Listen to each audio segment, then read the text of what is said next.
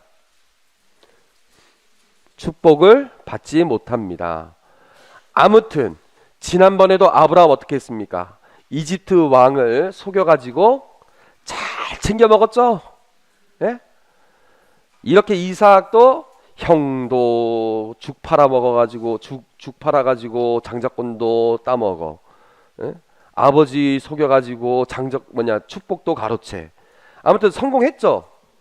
남을 속이면 성공하는 법입니다. 예.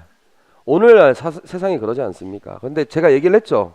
항상 독을 지는 열매는 언젠간 그 독이 드러난다고. 예? 사건의 결과는 축복이지만 28장 바로 전에 27장 41절 제목이 뭡니까? 야곱이 에사우를 피해 하란으로 도망가다. 결국에는 도망치는 신세가 되어버리고 맙니다. 그래서 그 경쟁의 결과가 28장에 나오는데 10분 후에 하도록 하겠습니다.